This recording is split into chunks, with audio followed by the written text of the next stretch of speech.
Now, causing miscarriage, remember, causing a child to be born still. Now, unless this miscarriage was caused in good faith for the purpose of saving the life of the woman, the mother herself, it is an offense. And it is an offense independently of any harm which it may cause or be intended to cause to the woman. You have done some harm to the woman, that is a separate action, and because of this harm, if the miscarriage occurred, the miscarriage itself is a separate offense. So the only reason why a miscarriage can be caused to occur is if there is no other way of saving the woman's life. Under no other circumstance can you cause a miscarriage to occur. Right? And even if the consent of the woman herself is present, it is not valid. Or if a guardian or a parent of such a woman gives consent, it is still not valid. The only reason the consent for causing a miscarriage can be held valid is if there is no other way of saving the woman's life herself. Except for saving the woman's life, there is no situation in which you can cause a miscarriage. Be very clear about that. Okay, new case. There is a budding model by the name of Pia, and she decides to go out and have dinner. Now, yes, surprising, models sometimes do eat dinner. Forget the quantities, but they do have to eat. Anyway, jokes about it. Pia is a budding model, she's having dinner in a restaurant when a chicken bone lodges in her throat and she chokes. Good reason to turn vegetarian, eh? Anyway. Now, Ravi is a surgeon and he happens to be in the same establishment, in the same restaurant. So, he sees this, he rushes to her aid. So, what he does is, when the poor girl is choking, obviously he cannot take her consent. So, he just puts a cut on the throat, right? Now, he's not slitting and killing her. No, it's called an emergency tracheotomy. So, basically what he does is, he puts a slit in the throat, dislodges the bone and saves her life. Because of this emergency tracheotomy, which he had to perform in the restaurant, there is a prominent scar which is on Pia's throat.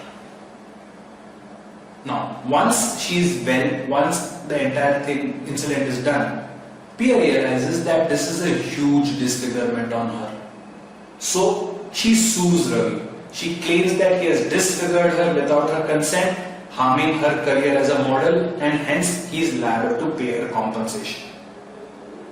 The question here is, would Ravi pay anything? Is Ravi liable to pay anything?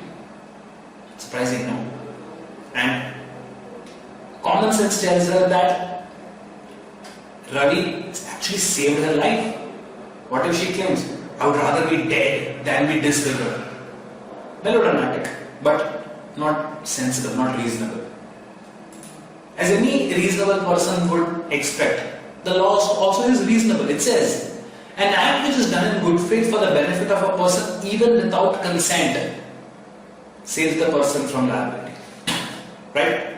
So, the surgeon did not take her consent, but the act which he performed was intended to save her life, and it did save her life.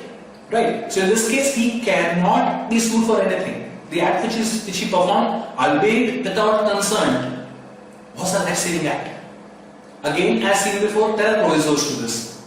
It says it does not extend to intentional causing of death, it does not extend to voluntary causing of hurt, and it does not extend to abatement of an offence. But in all other cases, if you do an act even without consent, as long as it is for somebody's benefit, for saving somebody's life, you are safe.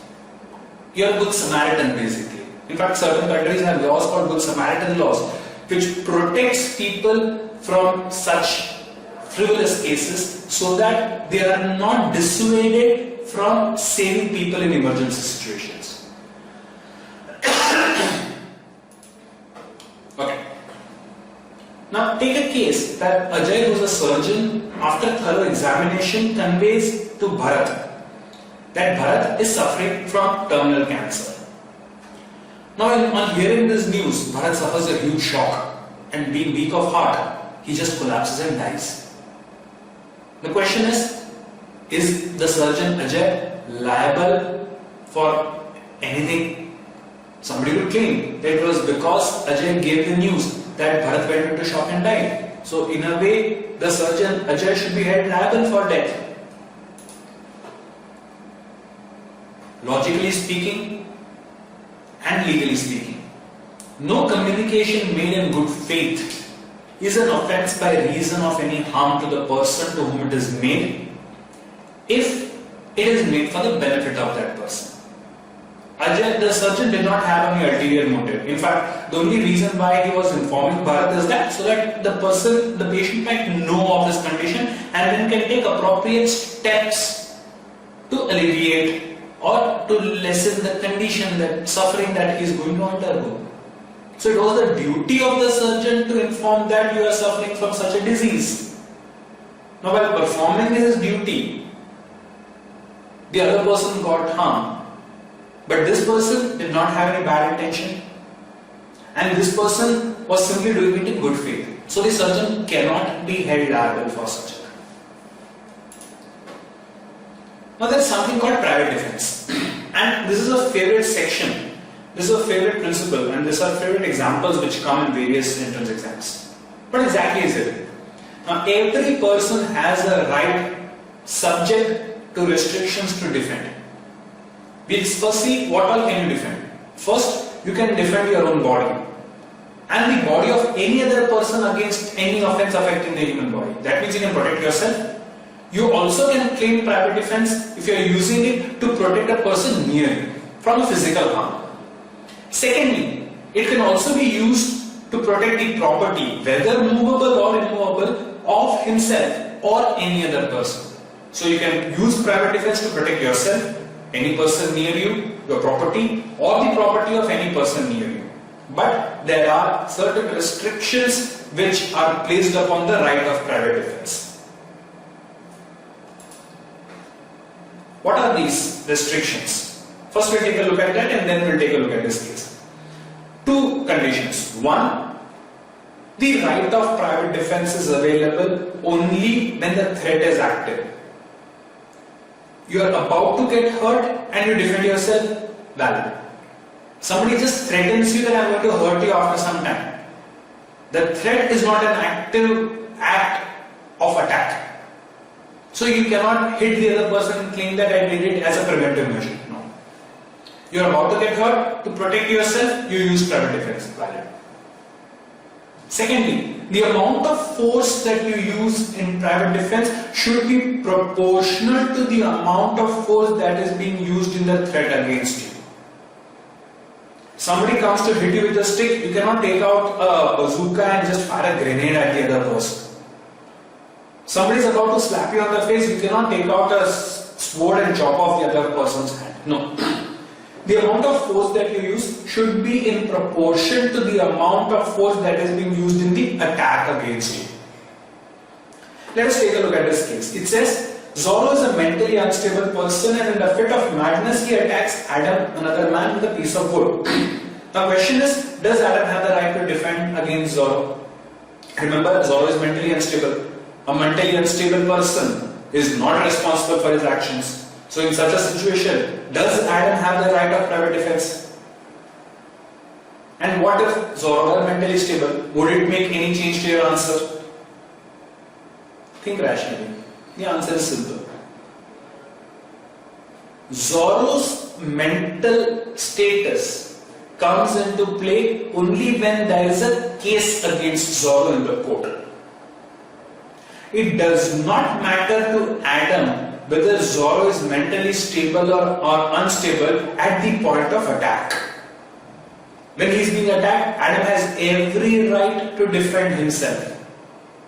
Subject to, of course, the restrictions. One, the threat should be active. Second, the amount of force that he uses should be proportional to the threat. Does not matter whether Zorro is mentally stable or unstable, Adam has the right to defend himself. Zorro's mental condition will come into question only if after the attack and everything, Adam decides to sue Zorro in the court of law. To have a case against Zorro, Zorro must be mentally stable. Because of his mental instability, he cannot be sued. But Adam definitely can defend himself against a physical attack. Now there are certain crimes which are related to property. Let us take a look at a few of them. Theft. And this is a classic example. Right? Very carefully take a look at this definition which is given on the screen. It says, any person who dishonestly takes any movable property out of another person's possession without his permission commits the offense of theft.